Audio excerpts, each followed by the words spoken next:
ਇਸ ਕਵਿਤਾ ਵਿੱਚ ਕਵੀ ਨੇ ਇੱਕ ਅਜਿਹੇ ਬੱਚੇ ਦੀ ਮਨੋਦਸ਼ਾ ਨੂੰ ਬਿਆਨ ਕੀਤਾ ਹੈ ਜਿਸ ਦਾ ਪਿਤਾ ਬਚਪਨ ਵਿੱਚ ਹੀ ਮਰ ਗਿਆ ਸੀ ਅਤੇ ਉਹ ਸਧਾਰਨ ਬੱਚਿਆਂ ਵਾਂਗ ਆਪਣਾ ਬਚਪਨ ਨਹੀਂ ਭੋਗ ਸਕਿਆ।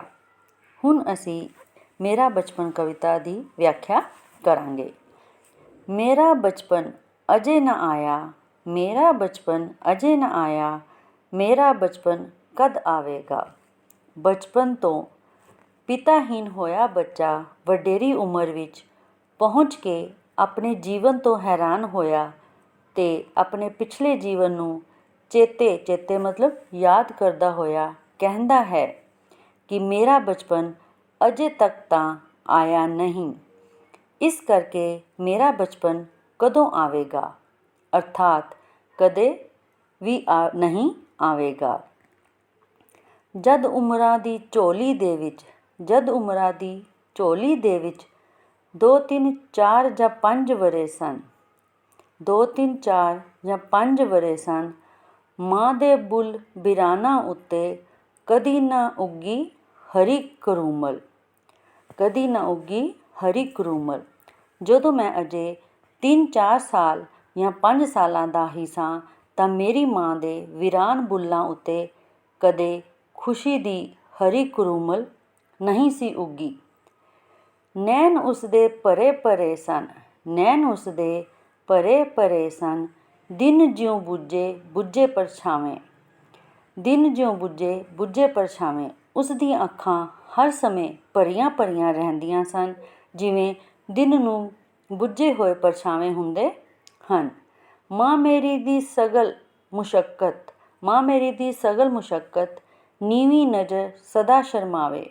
ਮੇਰੀ ਮਾਂ ਦਾ ਸਾਰਾ ਜ਼ੋਰ ਸਦਾ ਨੀਵੀਂ ਨਜ਼ਰ ਰੱਖਣ ਤੇ ਹਮੇਸ਼ਾ ਸ਼ਰਮਾਉਂਦੀ ਰਹਿਣ ਉੱਤੇ ਹੀ ਲੱਗਦਾ ਸੀ, ਕਿਉਂਕਿ ਉਹ ਇੱਕ ਵਿਧਵਾ ਸੀ। ਰਾਤ ਸੁਲਗਦਾ ਸੁੰਝਾ ਪਾਲਾ, ਰਾਤ ਸੁਲਗਦਾ ਸੁੰਝਾ ਪਾਲਾ, ਮੈਂ ਮੇਰੀ ਮਾਂ ਦੀਪ ਵਹੂਨੇ। ਯਾਨੀ ਕਿ ਬਚਪਨ ਤੋਂ ਪਿਤਾਹੀਨ ਹੋਇਆ ਬੱਚਾ ਵਡੇਰੀ ਉਮਰ ਵਿੱਚ ਪਹੁੰਚ ਕੇ ਆਪਣੇ ਬੀਤੇ ਜੀਵਨ ਨੂੰ ਚੇਤੇ ਕਰਦਾ ਹੋਇਆ ਕਹਿੰਦਾ ਹੈ ਕਿ ਰਾਤ ਨੂੰ ਸਾਡੇ ਘਰ ਸੁੰਝਾ ਪਾਲਾ ਸੁਲਗਦਾ ਰਹਿੰਦਾ ਸੀ। ਮੈਂ ਤੇ ਮੇਰੀ ਮਾਂ ਦੀਵੇ ਤੋਂ ਬਗੈਰ ਹੀ ਸੋ ਜਾਂਦੇ ਸਾਂ। ਜਿਉਂ ਹਨੇਰੇ ਦੀ ਚੁੰਬ ਮਾਰ ਕੇ 2 ਬੂਟੇ ਕੁਮਲਾਏ ਸੁੱਤੇ। ਯਾਨੀ ਕਿ ਜਿਵੇਂ ਕਿ ਹਨੇਰੇ ਦੀ ਚੁੰਬ ਮਾਰ ਕੇ, ਯਾਨੀ ਉਸ ਦੇ ਵਿੱਚ ਸਮੇਂ ਤੋਂ ਪਹਿਲਾਂ ਹੀ ਕੀ ਹੋ ਜਾਂਦਾ, ਉਹ ਸਮਝਦਾਰ ਹੋ ਗਿਆ ਸੀ।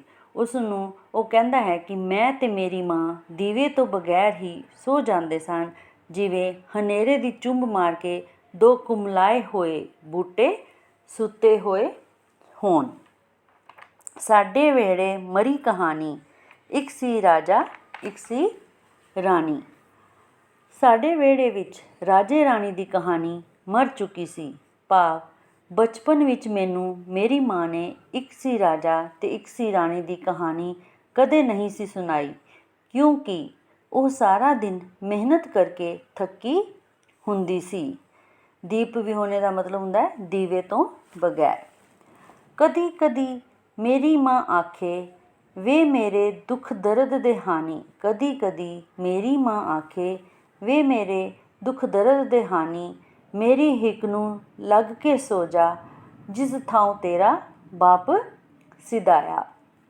ਬਚਪਨ ਤੋਂ ਹੀ ਪਿਤਾਹੀਨ ਹੋਇਆ ਬੱਚਾ ਵਡੇਰੀ ਉਮਰ ਵਿੱਚ ਪਹੁੰਚ ਕੇ ਆਪਣੇ ਬੀਤੇ ਜੀਵਨ ਨੂੰ ਚੇਤੇ ਕਰਦਾ ਹੋਇਆ ਕਹਿੰਦਾ ਹੈ ਕਿ ਰਾਤੀ ਕੰਮ ਦੇ ਥਕੇਵੇਂ ਨਾਲ ਥੱਕੀ ਹੋਈ ਉਸਦੀ ਮਾਂ ਉਸਨੂੰ ਰਾਜੇ ਰਾਣੀ ਦੀ ਕਹਾਣੀ ਸੁਣਾਉਣ ਦੀ ਥਾਂ ਕਹਿੰਦੀ ਹੁੰਦੀ ਸੀ ਕਿ ਹੇ ਮੇਰੇ ਪੁੱਤਰ, ਤੂੰ ਮੇਰੇ ਦੁੱਖ ਦਰਦ ਦਾ ਹਾਨੀ ਹੈ, ਤੂੰ ਮੇਰੀ ਹਿੱਕ ਨਾਲ ਲੱਗ ਕੇ ਸੋ ਜਾ, ਜਿੱਥੇ ਤੇਰਾ ਬਾਪ ਗਿਆ ਹੈ ਉਸ ਥਾਵੇਂ ਕੋਈ ਪਾਪ ਨਾ ਆਵੇ। ਯਾਨੀ ਕਿ ਉਸ ਥਾਂ 'ਤੇ ਤਾਂ ਕੋਈ ਪਾਪੀ ਹੀ ਵੀ ਨਾ ਜਾਵੇ। ਜਿਸ ਥਾਂ ਤੇਰਾ ਬਾਪ ਸਿਧਾਇਆ ਉਸ ਥਾਵੇਂ ਕੋਈ ਪਾਪ ਨਾ ਆਵੇ। ਜਿੱਥੇ ਤੇਰਾ ਬਾਪ ਗਿਆ ਹੈ ਉਸ ਥਾਂ 'ਤੇ ਤਾਂ ਕੋਈ ਪਾਪੀ ਵੀ ਨਾ ਜਾਵੇ। ਮੇਰੇ ਬੂਟੇ ਗੱਭਰੂ ਹੋ ਜਾ, ਮੇਰੇ ਬੂਟਿਆ ਤੂੰ ਛੇਤੀ ਛੇਤੀ ਜਵਾਨ ਹੋ ਜਾ। ਗੱਭਰੂ ਮਤਲਬ ਜਵਾਨ ਹੋ ਜਾ। ਤੇਰੀ ਛਾਵੇਂ ਮੈਂ ਸੋ ਜਾਵਾਂ, ਕਦੇ ਕਦੇ ਤੇਰੇ ਬਾਲਾਂ ਦੇ ਕੁੱਛੜ ਸੌਣ ਨਿਚਿੰਤ ਨਿੱਕਰ ਮਨ ਮਾਵਾਂ, ਤਾਂ ਜੋ ਮੈਂ ਵੀ ਤੇਰੀ ਛਾਂ ਦੇ ਹੇਠ ਆਰਾਮ ਕਰਾਂ। ਇਸ ਪ੍ਰਕਾਰ ਕਦੇ ਕਦੇ ਨਿੱਕਰਮਨ ਹੁੰਦਾ ਹੈ ਬਦਕਿਸਮਤ ਜਾਂ ਕਰਮਾਂ ਮਾਰੀਆਂ, ਯਾਨੀ ਕਿ ਇਸ ਪ੍ਰਕਾਰ ਕਦੇ ਕਦੇ ਬਦਕਿਸਮਤ ਜਾਂ ਕਰਮਾਂ ਮਾਰੀਆਂ ਮਾਵਾਂ ਆਪਣੇ ਨਿੱਕੇ ਬਾਲਕਾਂ ਦੇ ਕੁੱਛੜ ਨਿਸ਼ਚਿੰਤ ਹੋ ਕੇ ਸੌਂਦੀਆਂ ਸਨ। ਕਦੇ ਕਦੇ ਬਾਲਾਂ ਦੇ ਕੁੱਛੜ, ਬਾਲਾਂ ਮਤਲਬ ਬੱਚਿਆਂ ਵਾਸਤੇ ਵਰਤਿਆ ਗਿਆ ਹੈ। ਸੌਣ ਨਿਚਿੰਤ ਯਾਨੀ ਕਿ ਨਿਸ਼ਚਿੰਤ ਹੋ ਕੇ, ਨਿਕਰਮਨ ਮਾਵਾਂ ਮਤਲਬ ਬਦਕਿਸਮਤ ਜਾਂ ਕਰਮਾਂ ਮਾਰੀਆਂ ਮਾਵਾਂ। ਤੂੰ ਛੇਤੀ ਛੇਤੀ ਜਵਾਨ ਹੋ ਜਾ, ਤਾਂ ਜੋ ਮੈਂ ਵੀ ਤੇਰੀ ਛਾਂ ਦੇ ਹੇਠ ਆਰਾਮ ਕਰਾਂ। ਇਸ ਪ੍ਰਕਾਰ ਕਦੇ ਕਦੇ ਨਿਕਰਮਨ ਮਾਵਾਂ ਆਪਣੇ ਨਿੱਕੇ ਬਾਲਕਾਂ ਦੇ ਕੁੱਛੜ ਨਿਸ਼ਚਿੰਤ ਹੋ ਕੇ ਸੌਂਦੀਆਂ ਹਨ। ਮੈਂ ਆਪਣੀ ਮਾਤਾ ਦਾ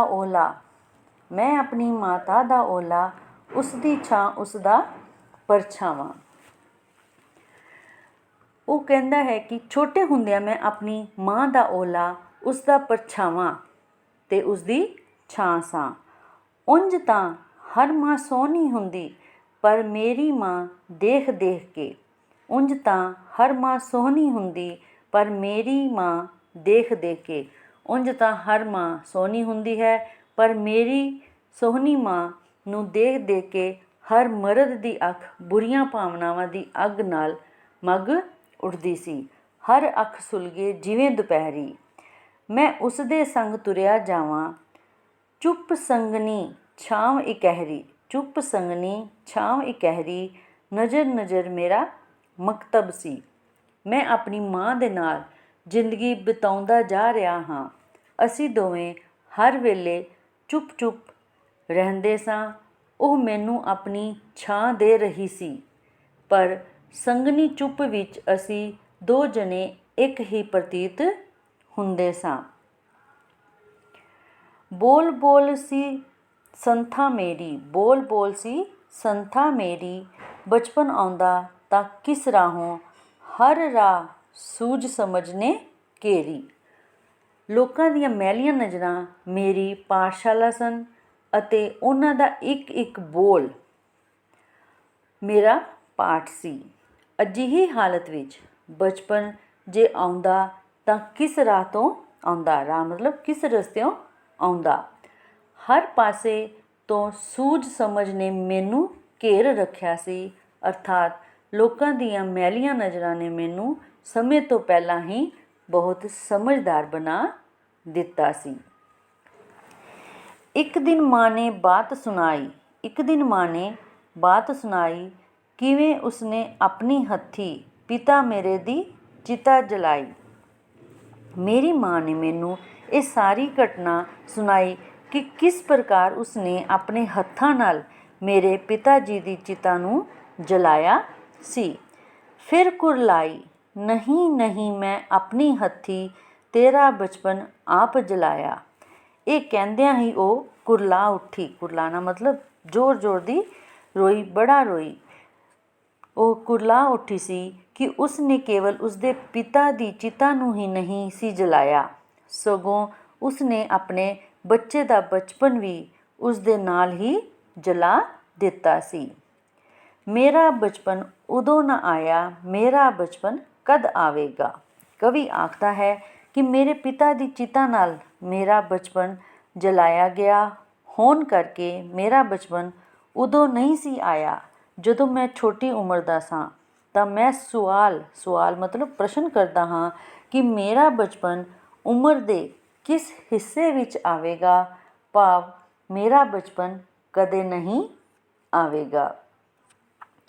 ਇਹਨਾਂ ਕਾਵਿ ਟੋਟਿਆਂ ਦੇ ਵਿੱਚ ਕਵੀ ਨੇ ਇਹ ਬਿਆਨ ਕੀਤਾ ਹੈ ਕਿ ਜਿਸ ਦਾ ਪਿਤਾ ਬਚਪਨ ਦੇ ਵਿੱਚ ਹੀ ਮਰ ਗਿਆ ਸੀ ਅਤੇ ਉਹ ਸਧਾਰਨ ਬੱਚਿਆਂ ਵਾਂਗ ਆਪਣਾ ਬਚਪਨ ਨਹੀਂ ਭੋਗ ਸਕਿਆ ਸੀ।